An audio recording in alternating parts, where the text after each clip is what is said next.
থেকে বেরোতে পারছি না।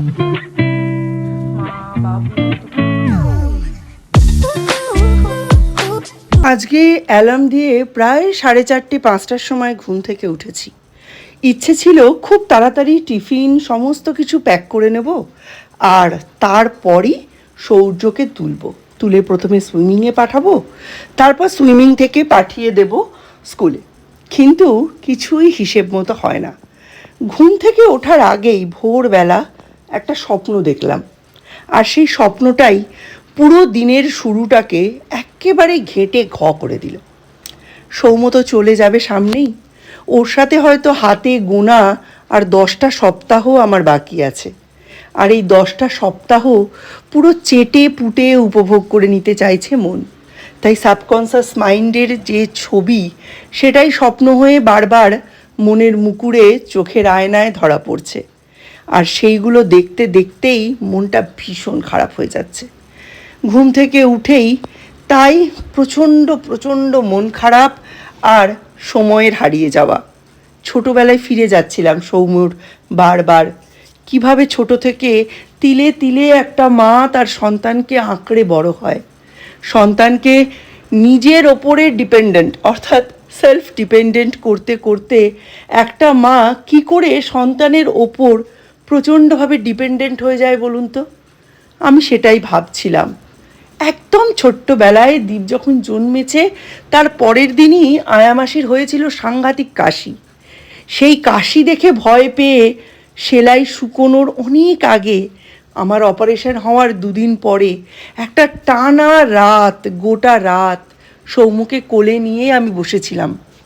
ডাক্তার এসে আমাকে 50% বকলেও আয়ামাসিকে বকেছিল 100%। তারপর ধাপে ধাপে কতগুলো স্কুল টুল পেরিয়ে পড়াশুনো করিয়ে তাকে নিজের পায়ে দাঁড় করানো, তাকে একা একা টোটোয় যাতায়াত শেখানো, তাকে বাজার করতে শেখানো, নিজের ব্যাগ বই গোছাতে শেখানো, নিজের প্রজেক্ট নিজে করতে শেখানো। ঠিক যেমন এখন সৌর্যর সঙ্গেও আমার একটা জার্নি চলছে, ঠিক সেই রকম। কোথা দিয়ে চোখের পলকে যেন দিনগুলো কেটে গেল এরম বলতে পারি না।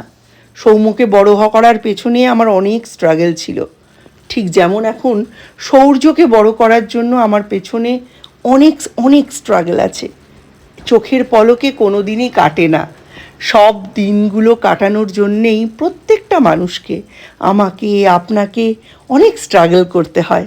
আর এইবার ডানা ঝাপটিয়ে বাসা ছেড়ে উড়ে যাওয়ার পালা।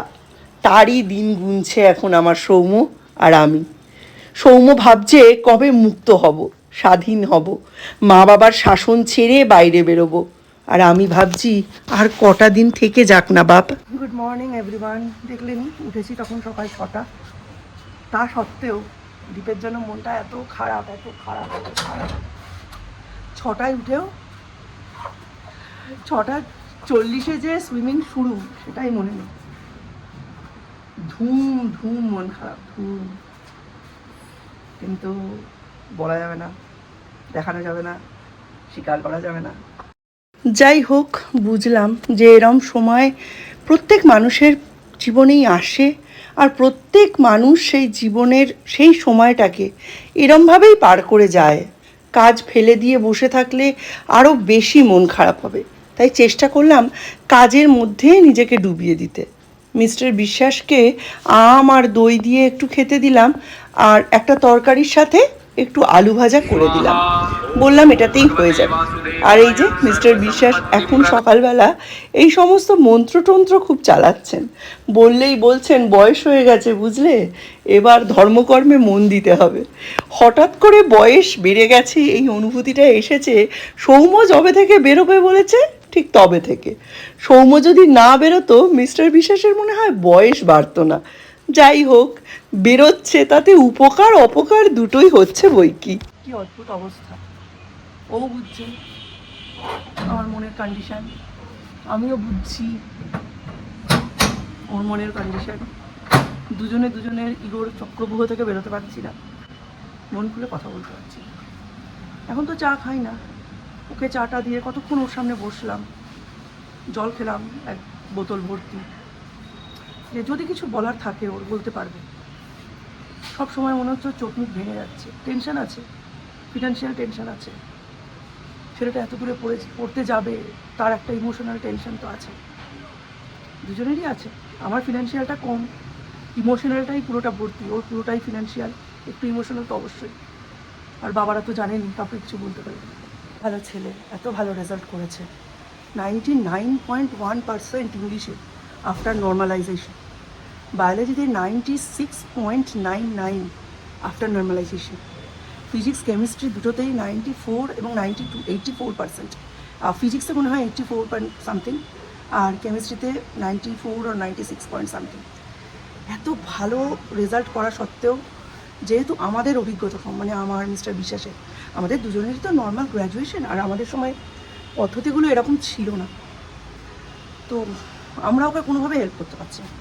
ও নিজে নিজে সব কিছু এআই দিয়ে বের করছে, সব কিছু লিস্ট বানাচ্ছে, কলেজের লিস্ট বানাচ্ছে, হ্যাঁ, সব জায়গায় অ্যাপ্লাই করছে, কখন পোর্টাল খুলছে, কি জমা করতে হবে, কি স্ক্যান করতে হবে। দেখতে দেখতে ছেলেটা কত বড় হয়ে গেল। এবার তো ছেড়ে দেওয়ার কথা, যত কষ্টই হোক, বুক ভেঙে গেলেও এখন দূরে ঠেলে সরিয়ে দিতে হবে জাস্ট, নইলে দাঁড় করানো খুব মুশকিল। সময়টা না খুব কঠিন যে কোনো মা বাবার পক্ষে, আমাদের পক্ষে তো অবশ্যই, আর যাদের বাচ্চা কাচ্চারা অলরেডি বাইরে পড়তে গেছে তারা জানেন। আমার তো তবু মন ভোলানোর জন্য সূর্যের মতো একটা মিষ্টি খেলনা আছে, অন্যদের যদি নেই তারা যে কী নিয়ে বাঁচে ঈশ্বর জানেন। মেঘ পিয়নের ব্যাগের ভিতর মন খারাপের দিস্তা, মন খারাপ হলে কুয়াশা হয়, ব্যাকুল হলে তিস্তা। একটা মন খারাপের দিন, খুব খুব খুব মন খারাপের দিন, সকলের এরম যাচ্ছে। আসলে এখনকার দিনগুলো ঠিক ব্লগিংয়ের অনুকূল নয়, কিন্তু আমি তো আমার জীবন দেখাই, আমার জীবনটা তো কোনো সিরিয়াল নয়, আমার জীবনটা তো কোনো নাটক নয়, আমার জীবনটা একান্তই আমার ব্যক্তিগত অনুভূতির জায়গা, ব্যক্তিগত প্রাপ্তি অপ্রাপ্তি, হিংসা রাগ অভিমান, দুঃখ জানানো এবং দুঃখ পাওয়ার জায়গা। সেই দিনগুলো আমার ব্লগে ধরা থাকবে না, আপনাদের শুধুই দেখাবো সেই শোকেসে রাখা জীবন, যেটার মধ্যে গাড়ি করে ফরেন ট্যুর, বাইরে ঘুরতে যাওয়া, সেরামিকের বাসনে খাওয়া, নতুন নতুন আনবক্সিং ভিডিও থাকবে। সেটা আমার ব্লগ থেকে আপনারা কোনো দিনই পাবেন না, এক্সপেক্টও করবেন না।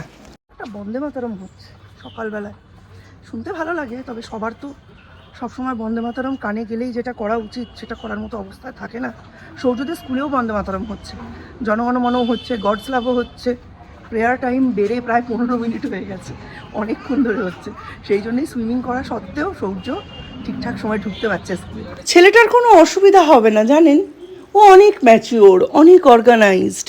তবে হ্যাঁ, একটা হোস্টেল লাইফে অনেক কিছুই শেখার থাকে, জানার থাকে, যেটা বাবা মায়ের ছত্রছায়ায় থেকে শেখা জানা বোঝা যায় না।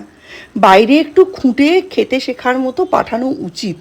বাচ্চা ধাক্কা খেয়েই শেখে, হরলিক্স কমপ্ল্যান খেয়ে খালি হাইটেই হয়তো বাড়ে, তাও বাড়ে কিনা সন্দেহ, কিন্তু মানুষ শেখে অ্যাকচুয়ালি কিন্তু অভিজ্ঞতা থেকেই। সৌম্যর এই বাইরে যাওয়াটা খুব খুব জরুরি। আমার একটা গোল ছিল অবশ্য ওকে ডাক্তার দেখা, কারণ বাবুও সেটাই চাইতো। কিন্তু দেখুন যত দিন যাচ্ছে আমি বুঝতে পারছি ওর সেই প্যাশনটা কোথায় যেন হারিয়ে যাচ্ছে, ও সেটা ধরে রাখতে পারছে না বা চাইছে না, সেটা আমি ঠিক আপনাদের বলতে পারবো না। তবে প্রচুর বন্ধু বান্ধবদের সঙ্গে কথা বলে ও যেটা ডিসিশন নিয়েছে, আমি সেটার বিপক্ষে যেতে চাই না। কারণ আমি যখন ছোট ছিলাম, ওর মতো বয়সী ছিলাম, আমিও চাইতাম যে আমার ডিসিশনের সপক্ষে সকলে মত দিক।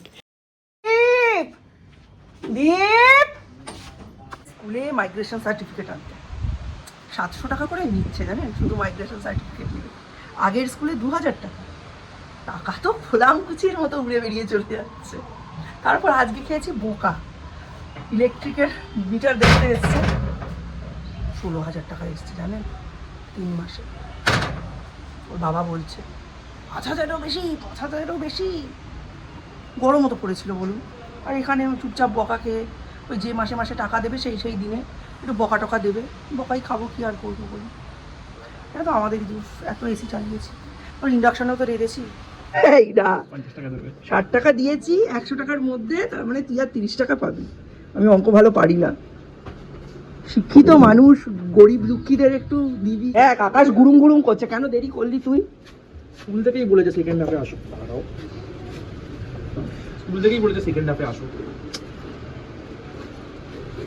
ঠিক আছে, সাবধানে। ভালো লাগছে দেখতে। বডি স্প্রে লাগিয়েছিস? না। কেন? অনেক খরচা। চুপুর চুপুর করে হালকা বৃষ্টি হচ্ছে, এর জন্য কারেন্ট অফ করে দিয়ে বসিয়ে রাখলো। কি অশান্তি বলুন দেখি। এই অল্প অল্প বৃষ্টি হচ্ছে, খুব একটা বৃষ্টির ছাঁটও নেই। দশহরা গেছে তো, কাল গঙ্গা পুজো গেছে, বৃষ্টি একটু হবে, একটু তাপটা বাড়লো। এই বৃষ্টির মতো বেরিয়ে গেল, আর এদিকে ইনভার্টার শুরু করেছে সেই ঝামেলা। প্যাঁ প্যাঁ প্যাঁ সব লাইট ফাইট নিভিয়ে দিয়েছি। রান্নাঘরেও লিটারেলি লাইট বন্ধ। স্যার এসছে, ড্রয়িং করাচ্ছে, ওখানে তো অ্যাটলিস্ট ফ্যানটা দিতে হবে, ওখানে লাইটার ফ্যান চলছে। তো সব খুব আনন্দ, একদম কি একটা ভর্তি সংসার। মা বাবু, তখন দিদিও অনেক দিন থাকতো, মানে দিদি একবার আসলে মোটামুটি 1 মাস থাকবে। দিদি জামাইবাবু ছুটিতে ছুটিতে আসতো, মানে শনিবার করে আসতো, শনি রবি থেকে আবার যেত। তখন বউ অনেক ছোট, দিদির পক্ষে ওখানে একা ম্যানেজ করা পসিবল হচ্ছিল না, তো ওই জন্য থাকতো। এক একটা মানে বেলাতে প্রায় ওরা ওদিকে 3 জন, আমরা 2 জন, 5 জন, বাবু মা 2 জন, 7 জন। এই 7 জনের পাত পড়তো, মানে 2 বেলা মিলিয়ে প্রায় 15-20 জনের ভাজা সবজি রান্না হতো, থালায় থালায় বাড়া হতো। একটা সেপারেট থালা তো হতো শুধু ভাজারই, হ্যাঁ আনহাইজিনিক, কিন্তু একটা ভরা পুরা সংসার ছিল। এরপর আস্তে আস্তে মৌ বড় হয়ে গেল, মৌ চাকরি পেলো, হ্যাঁ দিদিদেরও আস্তে আস্তে বয়স হচ্ছে, ওরাও আর অত ডেলি প্যাসেঞ্জারই করতে পারে না। এবার আস্তে আস্তে দ্বীপও বেরিয়ে যাচ্ছে, থালার সংখ্যা কমতে কমতে কমতে কমতে আজকে আমি আর সৌর্য 2 জন 2টি থালা। কি কিউট না? দ্বীপের স্যার চলে গেল, সৌর্যের স্যার চলে গেল, মুখে খালি দ্বীপই আসে। তারপরে কারেন্টটা এলো, সরস্বতী দি এসছে, তখন কোনো লাইট জ্বালাতে পারছি না, দেখলেনি তো অন্ধকারে রান্নাবান্না করছি।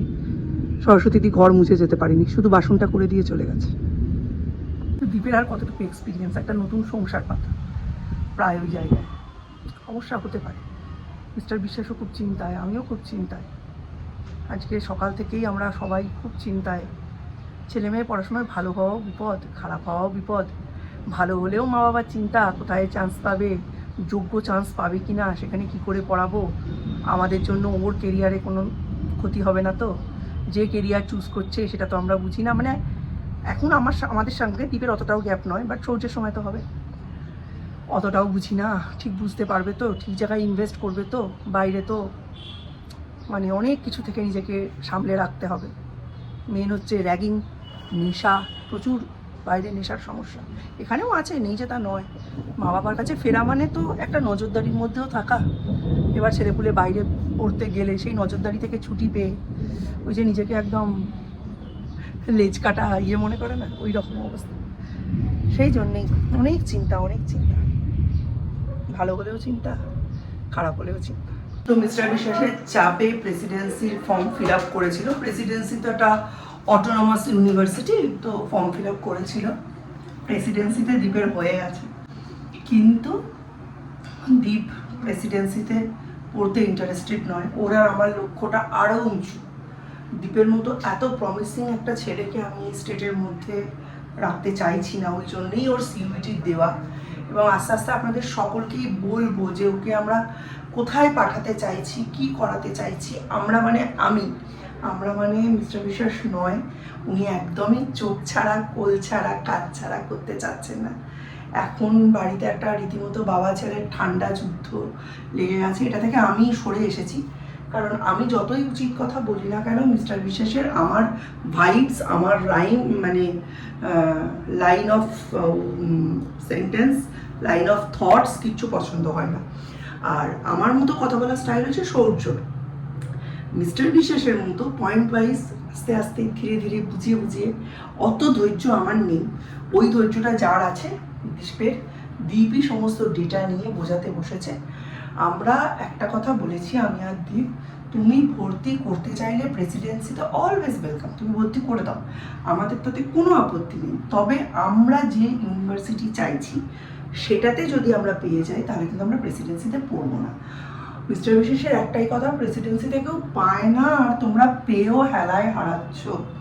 তো এটা আমরা রাখতে চাইছি না, হেলায় আমরা হারাতে চাইছি না। ডাল ফোড়ন দিচ্ছিলাম, হেলায় আমরা হারাতে চাইছি না। আমরা চাইছি আরও একটু উঁচু জায়গায়ও যাক, ওর ভবিষ্যৎটা আরও ভালো হোক, আমি চাইছি। তো সেটার জন্য প্রেসিডেন্সির গণ্ডিটাও ওর কাছে খুব ছোট। হ্যাঁ, ওকে আমরা আরও বড় কিছুর জন্য আমি তৈরি করেছি, আরও বড় কিছুর জন্য। সেটার জন্য আমার অনেক কষ্ট, অনেক কথা শোনা, অনেক কিছুই লাগবে, কিন্তু কিছু করার নেই। যাই হোক, তা ওর বাবার মনের দুঃখটা প্রশমিত করার জন্য আপাতত ডিসিশন হয়েছে যে প্রেসিডেন্সিতে ভর্তিও হচ্ছে। তবে আমরা যেটা ভাবছি সেটা যদি হয়ে যায়, এই টাকাটা পুরোটাই জলে, কারণ ও এখানে থাকবে। বাড়িতে ফেরার পরে সৌর্যের সঙ্গে কাটানো এই মুহূর্তগুলো ভীষণ স্পেশাল। এটা না রাখলেও চলতো, মিস্টার বিশ্বাস হয়তো আমায় বকাবকিও করবেন, কিন্তু এই সব মুহূর্তগুলো কিন্তু সৌমের সঙ্গেও আমাদের গেছে। তখন যেহেতু ব্লগ করিনি, তখনকার ভিডিও আপনারা দেখতে পাননি, কিন্তু সৌর্যের সঙ্গে কাটানো এই মুহূর্তগুলো অবশ্যই আপনাদের সঙ্গে শেয়ার করতে চাইবো। এবং নতুন নতুন ব্লগে আবার আপনাদের সঙ্গে দেখা হবে। সৌর্য যখন বড় হবে, ও